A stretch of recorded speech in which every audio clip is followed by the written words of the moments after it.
are basically a marketing strategy, okay, that help you define how your product is going to be designed, okay, like the architecture, it's how it's going to behave in relation to so many other aspects like stakeholders, system modules, and a lot like you're going to see. So first up, the first P that I'm going to talk about is a product. So the product is very important. You need to know what products you're building. I'll give an example.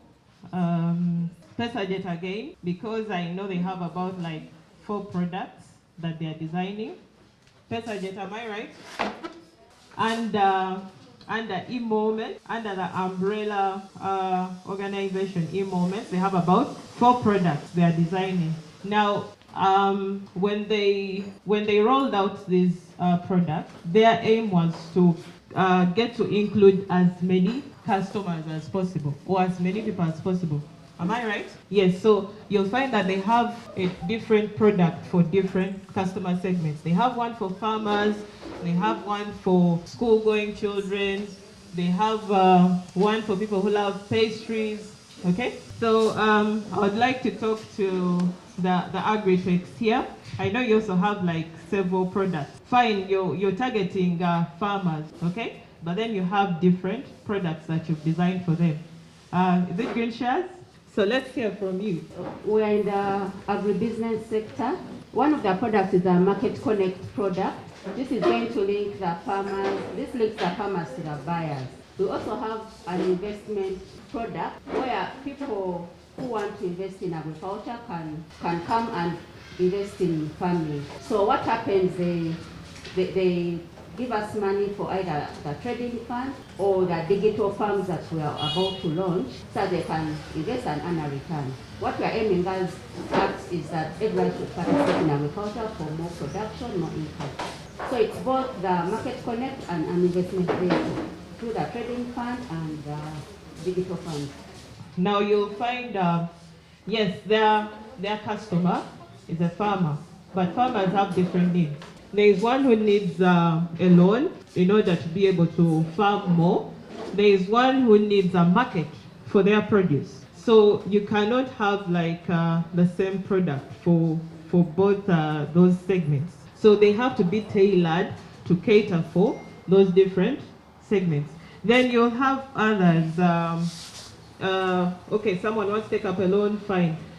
Someone is looking for market, fine. And then others just want information. They have the money, they have the land, but they just want information about how to farm better, like better farming practices. So if you're designing like a website, or even if it's a mobile app, you can add something like a web portal that gives them information like regularly. And then you can also look at refugees. I want to add a spin to this.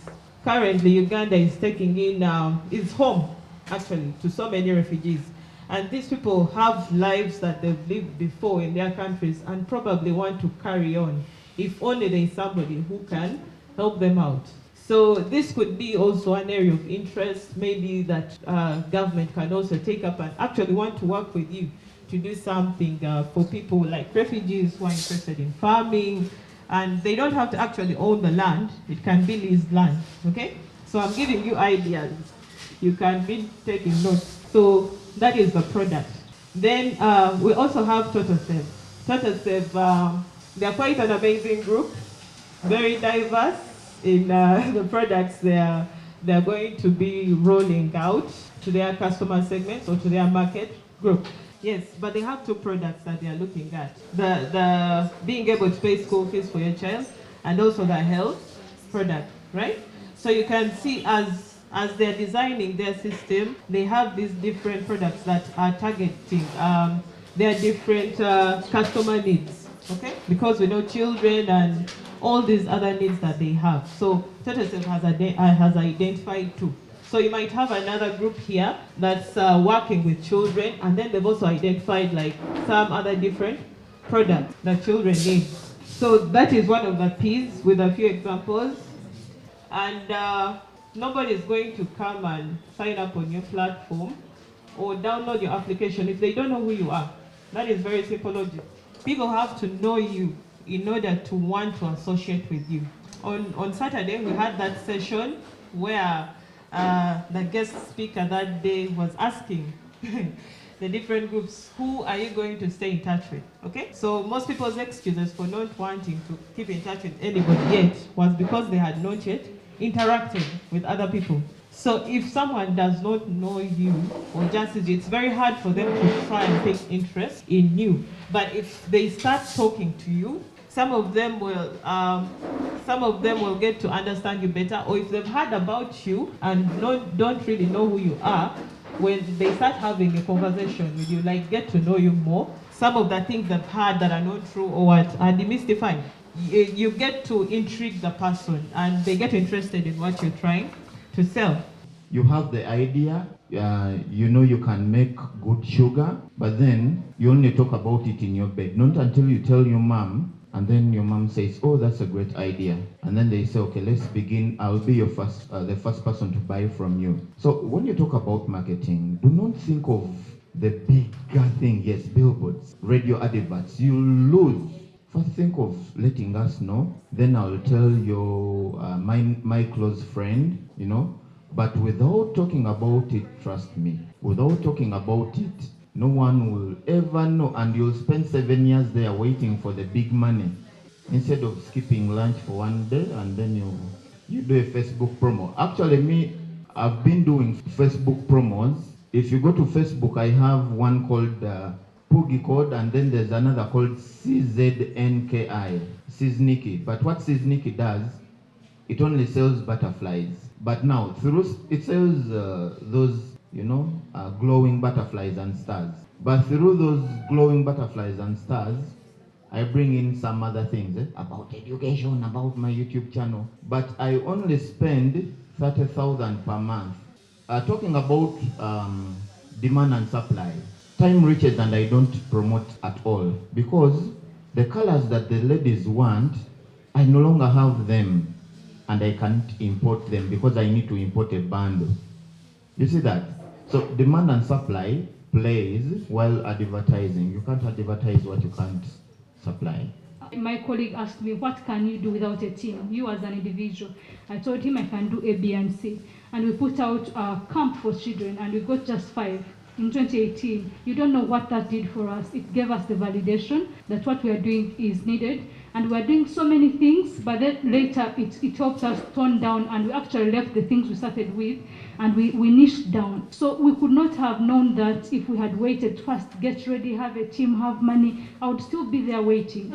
But that 2018 thing, we have so far done like 10 of them, and we have raised some money, and it has gotten better. So it only gets better when you really start and get that feedback. Mariah gets it, okay? Yeah, she gets it. What she wanted to express was that you need to have the product first. You need to have the product first. Not like she's not saying have it like fully developed and everything like that, but just know the product that you're going to develop. At least maybe it should be somewhere along the way. Then you should know the prices, okay? Because definitely as you're going to promote, people are going to be asking you how much. Yeah, and then the channels, like the place, where are you going to sell? Is it online? Are you going to have specific points? If it's mobile money, are you going to have merchants all over the place? How many in a region? Stuff like that. So Maria gets it, but I thank you all for your input. It's been a fruitful discussion on that. Don't go out and use a billboard for a product that doesn't really need a billboard. You can start small, okay? Start talking to friends. Go back to your former school where you are misbehaving, but you still want to sell something. Tabitha, am I speaking truth? So start small, okay, and then you can grow, and when you start getting the word out, it even helps you better in improving your product. First thing. Then I remember I talked about change management. Okay, you might have a good product, yes, and you've gone through all these stages, but then when the feedback begins rolling in or pouring in, you start realizing, hey, like somebody didn't know about Bionic, but they were actually developing something that's related to Bionic. So it's important to know who your competitors in the field are, okay? What new thing are you bringing to the table, right? So I'll talk about Club Tangaza briefly. So for Club Tangaza, yes, we have Code Academy, we have Juni Learning and all those other platforms. Okay, yeah, Juni Learning I think does pretty much what we do. But on the other side, so for us, what we do different is live instruction, because people are used to having recorded videos and then you put them up on a channel and people are listening to them and so on. But what we do is live instruction, one-on-one interaction with our learners. So that kind of sets us apart from the competition that's already here. And then the other thing, we are strictly online. While other people have physical places where they have to go to, even if you're in Gulu, Arua, you can still attend our online classes. So that kind of sets us apart from the competition. And of course, you keep on growing, you keep on improving yourself. Okay, so today we're supposed to have a prototype as our task. I know you have just in mind, and we're going to come up from the 4 P's that I've talked about, and then we see what we can have now. I want to talk about mobile money and mobile wallets. In fact, there are many cases where people are talking about, okay, when do you lose? When do you gain? When you're doing mobile money? We have what we call digital wallets. So when you talk of mobile money, people think of, I send money and you receive to your phone, but they do not think of a digital wallet, okay? So the first thing you should even think about is a digital wallet. That's why you need a structure, because you're bound to make losses if you don't have a digital wallet. When someone sends money, they are sending or pays for something, they are topping up onto your or their digital wallet. But people think of disbursement and they are, let me just do a brief. Someone had an app for a guest house. Now people are supposed to pay 30,000. Now already someone paying, there's a percentage deducted. Now also the other person who is receiving the owner of the guest house, there's a deduction, not so? So I was like, why do you want that person to receive instant, yet they operate as a company in Uganda and they have a bank already? Because you'll end up losing 6% because the other person also says, I want my money as people have paid it, which makes the whole thing expensive. So I was like, why don't you create a mobile wallet for those companies so that it's them to decide, instead of, it's them to decide when they want to liquidate or not, but they have a mobile wallet. For you, your worry there will be, let me collect. For them, whether they lose 3 million after collecting 300,000, it's up to them, whether they want the money instant or not. Mobile money operates in a way of money in and money out, either through an agent, through a credit card, through a bank account, but as long as the money is digital through a certain transaction medium, which could be a customer account. So the customer should receive or send or pay for something using their mobile phone, not only MTN and Airtel. So which means even your DFSP is active here in the mobile money transfers. So these are the types of digital money. So we have digital money from licensed commercial banks. We have non-bank, licensed non-bank e-money users. We have central banks, and then we have stores, store value and loyalty cards. You know of loyalty cards? So those are the types of digital money. I welcome you once again to season 2 of the Women in FinTech Hackathon. I hope you're okay. Feels cold, but it's cool. The sun will shine very soon, so you should smile because you're here and you're in a place where we are working to change the world and make it a better place for everyone. Well, I am supposed to talk about Mojaloop today and many other things, but I think I will not have a chance today. But I wanted to take a moment and ask all of us here to use of the power of interoperability and use the power of collaboration to do something great for the Women in FinTech Hackathon. We're still trending at very low numbers on our social media engagement, and everyone here has a smartphone, if I'm not wrong, yeah? I would want all of us to do something for me. This you're doing for me, not for HiPipo, not for level 1 projects. We're having a lot of engagement on Twitter. I know we have a lot of your photos that you haven't received, and we are working on a link that will have all your photos, but that will come later. We are taking 3 teams that will be the top 3, and we're taking 1 person that I'll handpick and don't selecting that person. And the incubator will mean we are going to mentor 13 individuals for 90 days, training you on almost everything we know.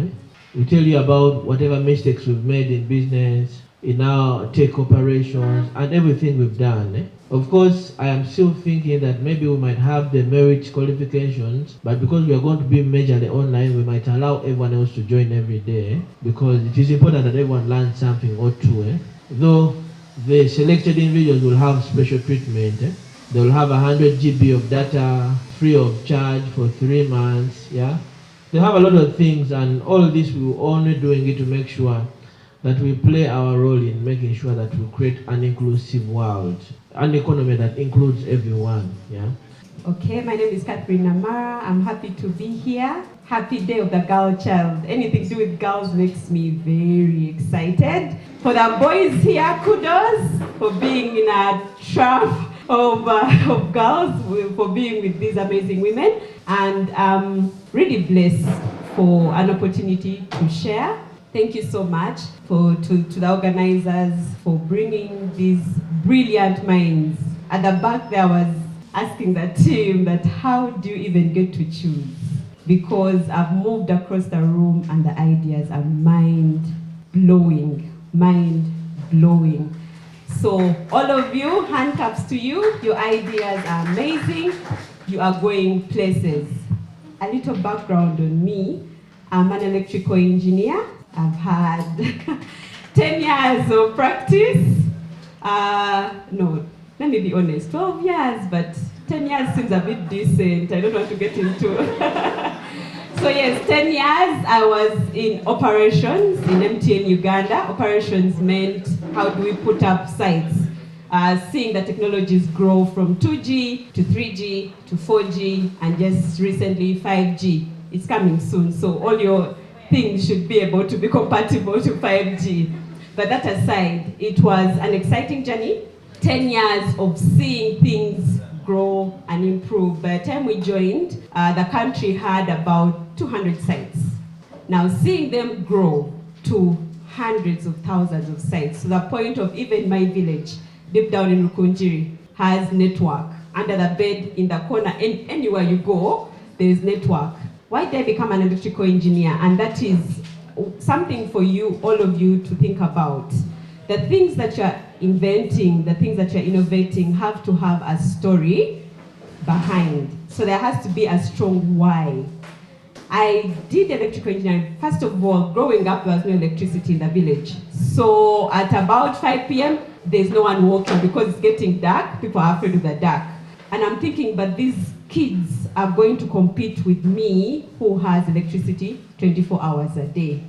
And so I said, I'm going to be the one to bring this electricity to the village. Now, when I got to S6, there was already electricity. So I said, what is the need? Now, when you get into Ntungamo, there was no network after that. So now your parents are trying to get in touch with you. There's no network. So no one knows that you've made it to the destination or not. I said, okay, drop the electricity, I'm going to do telecom. So when I got into engineering school, I did electrical because it combines the two. So I get into MTN, build these sites, and at some point I realized that, okay, I've done this over and over again. There are other people who are going to do this even better than me. Where am I best placed? That is the point at which you need mentors, people who are doing amazing things, but people who have managed to transcend through levels of work. So even as you do this very important work, look out for those stars. Who are the stars, the people who are doing that amazing work? Can you reach out to them? Because that is when your product will get into that cutting edge element. When you get to a person who has been part of mobile money, MTN mobile money, and you're doing payments, they'll give you some information to take your product further. So I get into a mentoring space that is Project Girls for Girls, and these women were like, by the way, you've stayed too long at this mountain, it's time for you to move. The challenging work is there, just that you fear to apply for it. And so after 10 years of being in operations, I got out of that comfort zone and went into a totally new field in the same company, but it's business intelligence. And that's what I do now. I manage projects based on facts. Companies are no longer investing in things that do not have facts about them. So yes, you are creating a system for school fees, but what exactly are you? What need are you meeting, and what was lacking before? When you come to present to me, you have to show me that 20% of what was happening is this, 80% is that, and therefore that is why my product is the best. So every single idea has to have facts, statistics. You have to do research before you even get into the prototyping. Do not be afraid to fail. So do the harder, difficult things. Then the journey becomes easier. You know, one step at a time, then you realize that, oh, things are not so hard. You started off with that idea. How can I meet the needs of farmers? It started as an idea, but you had no idea that a few weeks later you would be in this hackathon. So one step at a time, do the harder, difficult tasks, and your journey will be easier. And so when I joined Girls for Girls, that was my aim, to make it easier for the girls coming after me.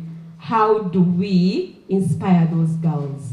My friends Pam Pay have told me that GoFund is a bit complicated here.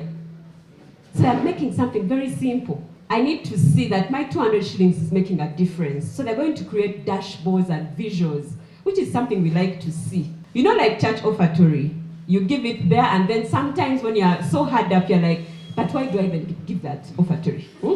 What is it doing? I don't see, but the pastor is even wearing new shoes and I don't have new shoes.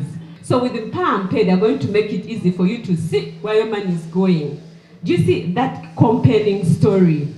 That people were giving, but they're not even sure. Is my 500 shillings making a difference? Someone is going for heart surgery. Is it making a difference? So they will give you those dashboards and you'll be able to see where this money is going, why it's being collected. You have so much information. Are you archiving that information? Have dated, well-labeled folders. Now with the Google Cloud, you can store so much information. No, in 2021, this is what I worked on, these are the results, and these are my lessons learned. If you do an evaluation, how many downloads have you got? Go back to your business case. You said in 2 months, you would have 10,000 downloads. But now you're seeing it's 2,000 downloads. What could have happened? Maybe you didn't market well.